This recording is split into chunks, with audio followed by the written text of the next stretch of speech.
sudah hadir. Mana bukti Dajjal sudah hadir? Kurma bisan tidak lagi berbuah. Bila kurma bisan tidak berbuah, Dajjal dah nak datang. Kurma bisan sekarang sudah berkurang, tak berbuah. Lalu kemudian apa lagi? Ain Zuhar, mata air dari Ain Zuhar sudah kering. Sudah kering.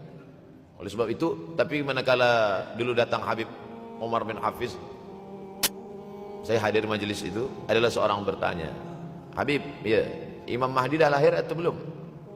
Saya tengok, Habib menjawab, sepertinya dia macam tak suka pertanyaan. Kata dia, kita tak perlu mencari-cari dia dah lahir atau belum, kampung dia di mana, dia lahir di hospital mana, dia tak perlu.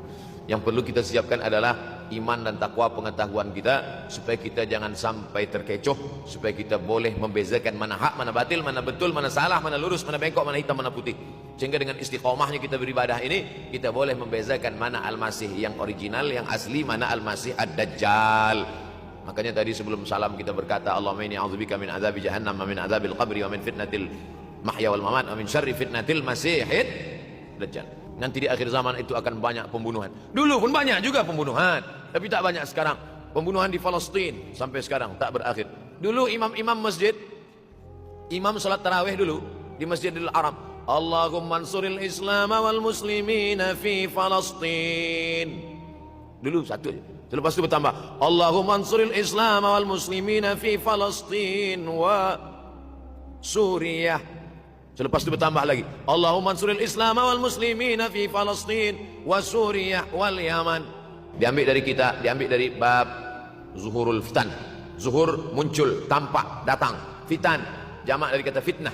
Fitnah satu, dua fitnatan, tiga fitan. Diriwayatkan dari as-sahabi al-jalil, sahabat yang mulia, bernama Abdurrahman, ayahnya Sakhar, kampungnya Daus. Nama lengkapnya Abdurrahman bin Sakhar Ad-Dausi. Kerana selalu membawa kucing dipanggil Abu Hurairah. Nabi memanggil dia, ya Abahir, wahai bapak kucing. Ya Abahir, wahai engkau orang yang selalu membawa kucing. Hatinya lembut tak sampai hati dia menengok ada kucing tak makan, dia bagi makan. Abu Hurairah radhiyallahu anhu. Apa kata Abu Hurairah radhiyallahu anhu? Aku mendengar Nabi SAW bersabda, di antara tanda-tanda dekatnya hari kiamat itu adalah, dalam hadisnya ada 5. Yang pertama, yataqarabus zaman. Zaman, masa, waktu makin pendek, makin singkat, makin tak terasa. Dulu nampak budak-budak, sekarang dah jadi mak budak-budak. Dulu nampaknya lama zaman masa ni, sekarang cepat saja. Dari pagi ke petang, petang ke pagi, pagi ke petang, petang ke pagi. Bahkan sekarang ada pula orang yang tak tahu petang, tak tahu pagi. Pagi tidur, petang tidur. Tak terasa saya ini sudah 8 kali datang ke Kuala Lumpur. Awal-awal sekali 2014, 2015, 16, 17, 18, 19, 20. Sudah kali yang ke-7. Saya datang setahun sekali saja, setiap bulan Februari. Bulan Februari datang. Rupanya dah yang ke-7 kali. Bulan Februari. Ini saya bagi tahu supaya kita semua faham. Saya datang bulan Februari, supaya tak datang balik, datang balik, datang balik, datang balik. Sekali datang dari tarikh 2 hingga 9. Pusing, pusing, pusing, pusing, balik. Rupanya sudah kali ke-7, ke-8 kali datang menyampaikan tazkirah. Tak terasa. Dulu saya datang kemari belajar di UKM tahun 2003. Sekarang sudah 2020, 17 tahun. Tak terasa. Yataqarabuz zaman. Tanda-tanda kiamat, fitnah akhir zaman sudah dekat adalah yataqarabuz zaman, kata Nabi SAW. Waktu tak terasa. Tak terasa. Tak terasa dah engkau dah datang. Tak terasa waktu begitu cepat, engkau sudah datang saja nak menagih hutang. Orang berhutang ni pun rupanya tak terasa juga orang datang. Yang memberi pinjaman pula terasa lama betul. Apakah beza antara 5 minit dulu dengan 5 minit sekarang? Sama. Apakah beza antara 24 hours, 24 jam dulu dengan 24 jam zaman Nabi dengan 24 jam zaman sekarang? Sama. Tak ada beza. Mataharinya sama, bulannya sama, buminya sama. Yang berkeliling mengelilingi matahari sama. Apa yang membuat berbeza? Apa yang membuat zaman itu yataqarabuz zaman? Ada hal-hal yang membuat kita sibuk. Dulu tak ada google.com, dulu tak ada Facebook, dulu tak ada Twitter, dulu tak ada BBM, dulu tak ada Instagram. Sekarang waktu habis. Bila kita tanya orang mana yang lebih lama, 5 minit atau 50 minit, semuanya sepakat mengatakan 50 menit lama, 5 menit kejam. Saya tanya 2 kali, pelajar-pelajar, penuntut-penuntut, mana yang lebih lama, 5 menit atau 50 menit? Semuanya berkata 50 menit lebih lama daripada 5 menit. Lepas tu saya balik, mana yang lebih lama, 5 menit menunggu azan maghrib bulan puasa, 50 menit status FB, Instagram. Oh, lebih lama 5 menit menunggu azan maghrib. 5 menit menunggu azan maghrib bulan puasa macam-macam mati jam. 50 menit hilang waktu tak terasa. Itu menunjukkan hadis Nabi itu. Semakin saya baca hadis Nabi, makin kuat keyakinan saya, makin kuat iman saya, makin hilang keraguan saya bahwa yang berbicara ini bukan manusia biasa, tapi dia dapat wahyu dari Allah. Wa ma yantiqu 'anil hawa in huwa illa wahyun yuha, melainkan wahyu dari Allah Subhanahu wa taala. Yataqarabuz zaman, masa begitu cepat berlalu tak terasa. Sebulan seperti sepekan, sepekan seperti sehari, sehari seperti sesaat. Akhirnya kita pun kehilangan waktu, habis. Saya Ustaz Abdul Somad, memang zaman ini tak terasa cepat betul. Rasa-rasa kejap, dah bulan Ramadan. Tak terasa baru saja Idul Fitri, dah masuk pula lagi. Masya Allah, begitu cepatnya masa berlalu. Maka jangan sampai saya semakin saya baca hadis ini, semakin kuat keyakinan saya bahwa Nabi Muhammad SAW mendapat wahyu dari Allah Subhanahu wa taala, semakin kuat keyakinan dan keimanan. Kenapa?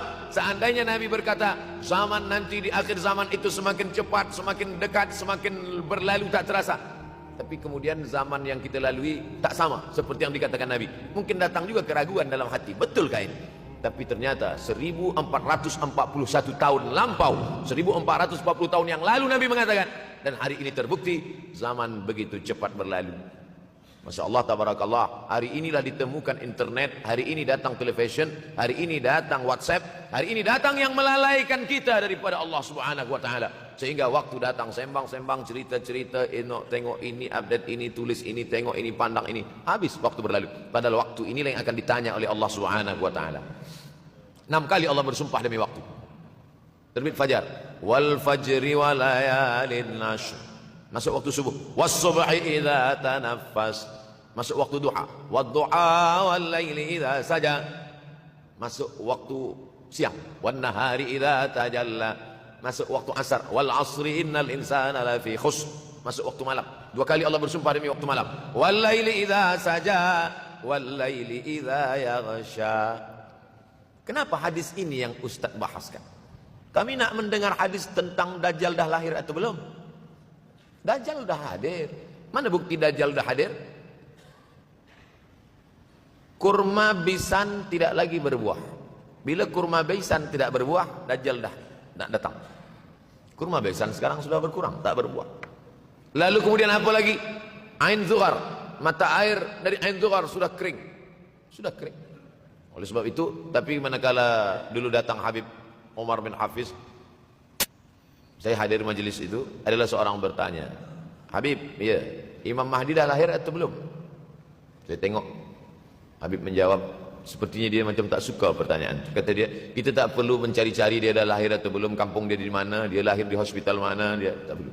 Yang perlu kita siapkan adalah iman dan takwa, pengetahuan kita, supaya kita jangan sampai terkecoh, supaya kita boleh membezakan mana hak, mana batil, mana betul, mana salah, mana lurus, mana bengkok, mana hitam, mana putih. Sehingga dengan istiqomahnya kita beribadah ini, kita boleh membezakan mana Al-Masih yang original, yang asli, mana Al-Masih Ad-Dajjal. Makanya tadi sebelum salam kita berkata, Allahumma inni a'udzubika min azabi jahannam, wa min azabil qabri, wa min fitnatil mahya wal mamat, wa min syarri fitnatil masihid Dajjal. Membaca, menghafaz 10 ayat di awal surah Al-Kahfi. Siapa yang menghafaz 10 awal ayat, hadis lain mengatakan 10 akhir, 10 awal 10 akhir, elok dua-duanya. Tapi Masya Allah, tabarakallah, anak-anak kita yang pakai jubah, pakai sorban putih ini, daripada tahfiz Quran, mereka tidak hanya menghafaz 10 awal 10 ujung, dari awal sampai ujung dihafaz, 30 juzuk dihafaz. Mudah-mudahan anak-anak kita penghafaz Al-Quran. Allahumma ja'al abna'ana wa banatina min hufazil Quran wal hafizan.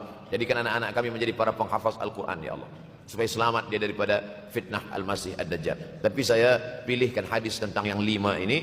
Dengan 5 ini kalau kita amalkan, insya Allah Allah akan selamatkan kita dari fitnah akhir zaman ini. Yang pertama, manfaatkan waktu, kerana waktu di akhir zaman ini yataqarabuz zaman, kerana waktu semakin dekat tak terasa, hilang, berlalu.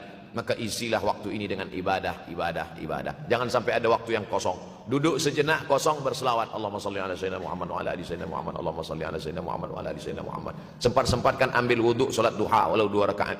Sempat-sempatkan sebelum tidur malam, solat witir 3 rakaat. supaya tidur kita sentiasa dalam wudu dan kita sempat salat witir. Andai mati kita malam itu, insyaallah mati dalam keadaan husnul khatimah. Usolli sunnatal witri salasa raka'atin lillahi ta'ala. Nanti malam jaga tidak witir lagi, hanya tahajud saja. Sempat-sempatkan salat tahajud. Elok amat sangat baik salat wudu 2 rakaat. Usolli sunnatal wudu raka'ataini lillahi ta'ala. Selepas salat wudu salat sunat taubat. Usolli sunatat taubat raka'ataini lillahi ta'ala. Selepas salat sunat taubat salat sunat hajat. Usolli sunatal hajat. Selepas itu barulah salat sunat tahajud 8 rakaat. Nak tambah lagi 10, 12, 14 elok, tak salah, karena dia tiada batasan. Adakah sahabat Nabi yang melakukan ini? Ada. Qatadah bin Nu'man dari selepas Isya sampai azan subuh. Imam Ahmad bin Ambal dari selepas Isya sampai azan subuh. Bahkan mereka mengkhatamkan Al-Quran dalam tahajud mereka. Maka bahkan ada imam yang disebut dengan As-Sajjad, kerana banyak sujud kepada Allah Subhanahu wa ta'ala. Kerana akhir zaman ini godaan begitu besar. Dulu orang tengah malam tahajud, jam 2 malam, jam 3 malam dia bangun. Kerana dia membaca hadis sab'atun yudhilluhumullah. Ada 7 golongan yang mendapatkan naungan Allah. Yauma la dhilla illa dhilluh. Hari itu tak ada naungan kecuali naungan Allah. Rajulun, ada seseorang. Zakarallah, dia berzikir mengingat Allah. Khalian, di tengah malam, tak ada manusia. Fafadat ainahu, menetes air mata. Maka yang pertama ini, jangan sampai kita kehilangan waktu, kerana al-waktu kasaif. Waktu ini seperti pedang. Illam taqta'hu qata'aka. Kalau tidak kau patahkan dia, kalau kau dapat pedang, patahkan. Sebab kalau tidak kau patahkan, dia yang akan memotong engkau, mematahkan tulang-tulang engkau. Waktu ini kalau tidak kita manfaatkan, kita akan ditanya tentang waktu, kemana saja waktu yang sudah kau pakai. Inna sam'a, pendengaran, wal basar, penglihatan, wal fuad, hati, kullu ulaika kana anhu mas'ula. Semua akan disoal, semua akan diminta tanggung jawab di hadapan Allah. Kemana waktu yang sudah aku bagi dulu engkau pakai? Yang pertama nanti ditanya, la tazulu qadama 'abdin yaumal qiyamah. Kaki anak Adam tidak akan bergeser, tidak akan beralih dari tempat tegaknya pada hari kiamat, hatta yus'al, sampai dia disoal, sampai dia ditanya. La tus'alunna yauma idzin 'anin na'im. Banyak yang akan ditanya nanti, tapi Nabi bagi tahu di antara yang akan ditanya dari sekian banyak nikmat itu 4. Yang pertama, an umrihi fima afnah. Umur kemana engkau habiskan? Hari ini ada anak-anak muda belia umurnya 17 tahun. 17 tahun habis menghafaz Al-Quran. 17 tahun habis iktikaf dalam masjid. 17 tahun habis berzikir, berjubah, bersorban, mengabdikan ilmu, berkhidmat kepada ulama. 17 tahun habis. Tapi ada pula yang dibalik, 71 tahun habis. Rumah, office, kopi, rumah, office, kopi, rumah, office, kopi, batuk, mati habis. Nah, apa yang dapat kita bawa menghadap Allah SWT? Yang pertama, yataqarabuz zaman. Yang kedua adalah wa yanqusul ilmu. Ilmu semakin berkurang. Kalau sudah ilmu berkurang, apa yang bertambah? Jahil. Kalau ilmu bertambah, jahil berkurang. Kalau ilmu berkurang, jahil bertambah. Mana ada orang jahil cakapnya didengar orang?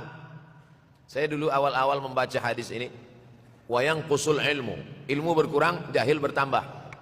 Rasanya tak mungkin, tak logik, tak masuk akal. Mana ada orang tak berilmu cakap dia didengar? Sekarang baru saya faham. Dulu orang tak berilmu ditinggalkan orang. Sekarang orang tak berilmu, asal dia pandai berbicara, dia akan didengar orang. Bahkan orang jahil pula punya channel. Apa namanya? Jahil.com. Orang jahil punya channel. Banyak pula follower dia daripada follower kita. Banyak pula viewer dia daripada viewer kita. Sebab apa? Sebab yang menyaksikan tiada berilmu, yang berbicara tiada ilmu. Oleh sebab itu maka kita galakkan menuntut ilmu di majlis-majlis ilmu. Untuk apa Abdul Somad sudah berumur 43 tahun pun masih pergi juga lagi ke Sudan belajar? Apa yang nak dicari ini? Tak lain tak bukan. Mudah-mudahan kita termasuk orang yang sampai akhir hidupnya mencari ilmu, insyaAllah. Saya datang kemari bukan niat mengajarkan ilmu.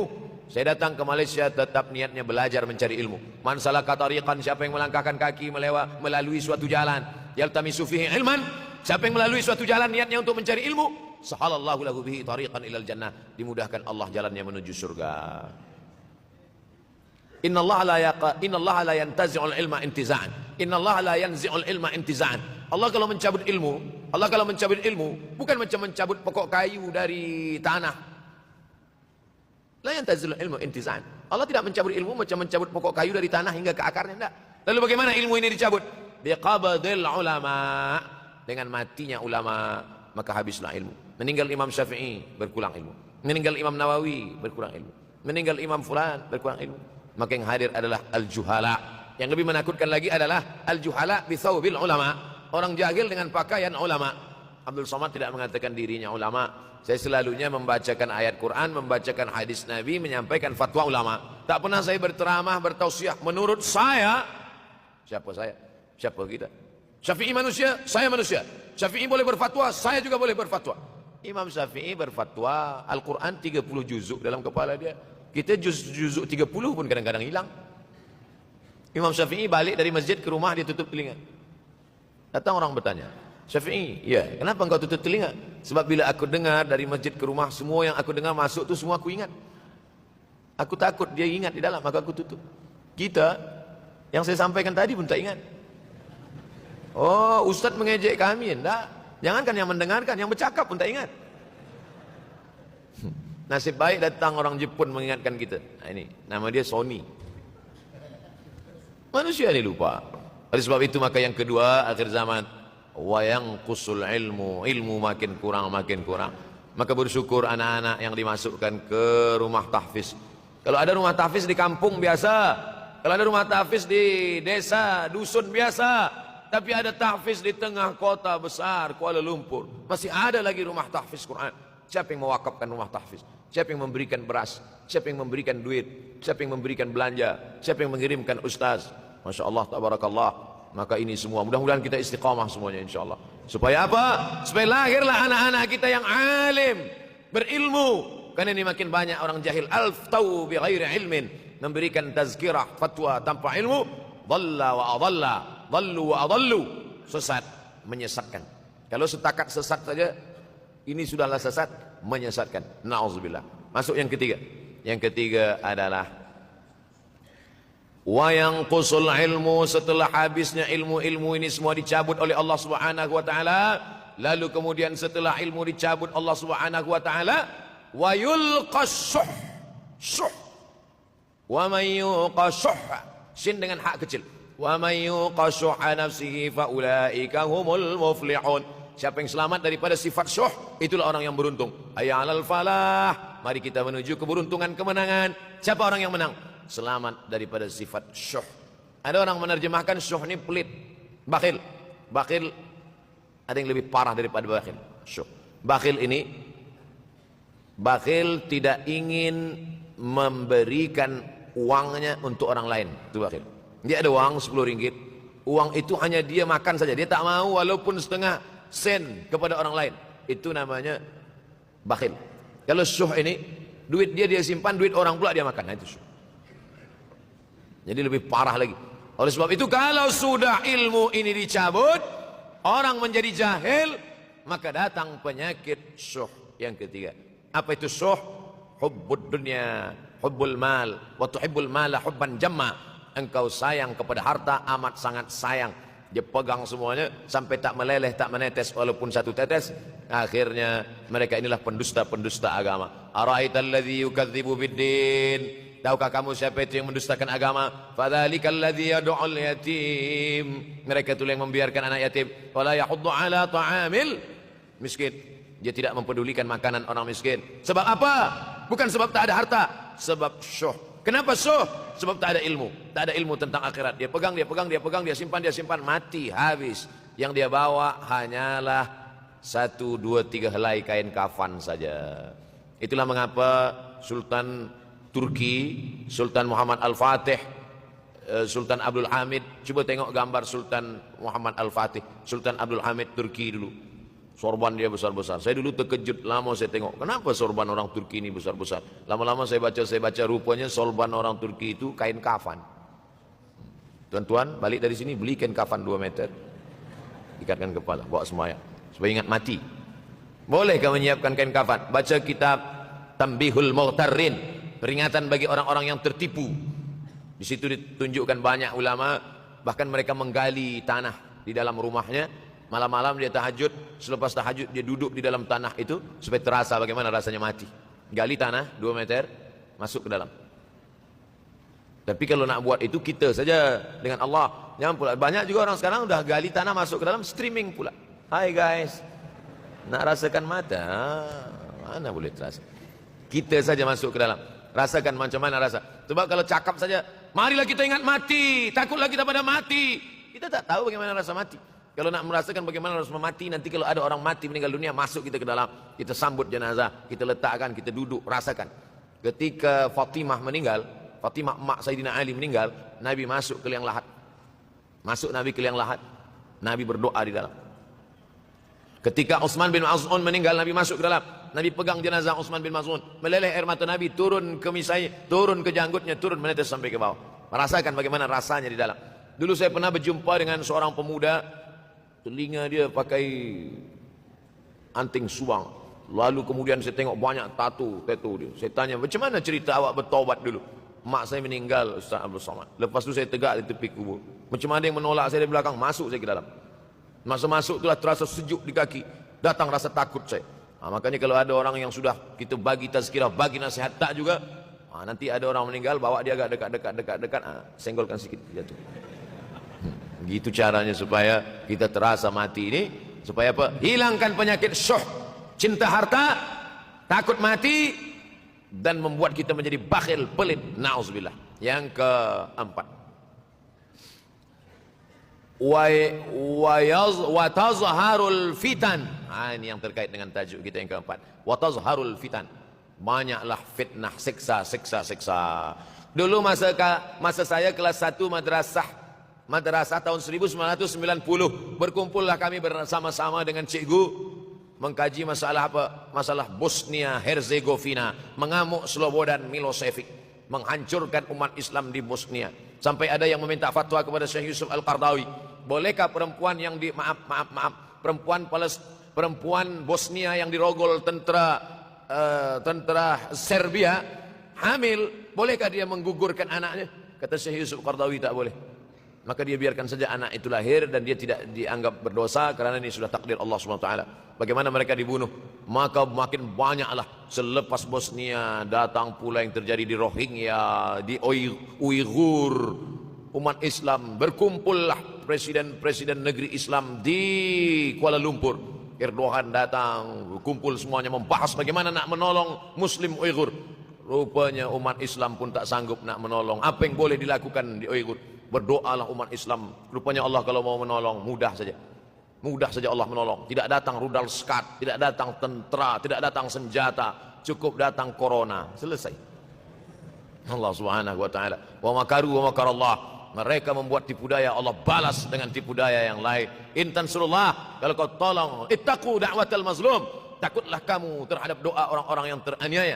Fa innahu laisa bainahu wa bainallahi hijab, karena di antara dia dengan Allah tak ada hijab sama sekali. Wa yakthurul wa tazharul fitan, banyaklah fitnah. Yang terakhir yang kelima, wa yakthurul haraj. Wa yakthurul haraj, banyak terjadi haraj kata Nabi. Sahabat pun bertanya, ya Rasulullah, wa mal haraj? Apa haraj itu ya Rasulullah? Kata Nabi SAW, al haraj al qatlu. Nanti di akhir zaman itu akan banyak pembunuhan. Dulu pun banyak juga pembunuhan, tapi tak banyak sekarang. Pembunuhan di Palestina sampai sekarang tak berakhir. Pembunuhan Rohingya tak berakhir. Pembunuhan di Uighur, pembunuhan. Dulu imam-imam masjid, imam salat tarawih dulu di Masjidil Haram, Allahumma ansuril Islam wal muslimina fi Palestina. Dulu satu aja. Selepas itu bertambah, Allahumma ansuril Islam wal muslimina fi Palestina wa Suriah. Selepas itu bertambah lagi, Allahumma ansuril Islam wal muslimina fi Palestina wa Suriah wal Yaman. Selepas itu bertambah, wa Uighur, wa akhirnya wa fi kulli makan. Semakin bertambah. Oleh sebab itu maka ini di antara fitnah akhir zaman. Man lam yahtam bi amril muslimin falaysa minhum. Selepas kita kaji hadis ini, apa tujuan kita? Tujuan kita semakin menguatkan keyakinan, banyak-banyak beribadah, nasihatkan anak, menantu, sahabat, jiran, tetangga, supaya semakin istiqamah menjalankan syariat, rajin-rajin solat berjamaah, banyak-banyak berzikir, hatamkan Al-Quran, banyak-banyak berifak, banyak-banyak bersedekah. Andai mati kita, insya Allah mati dalam keadaan husnul khatimah.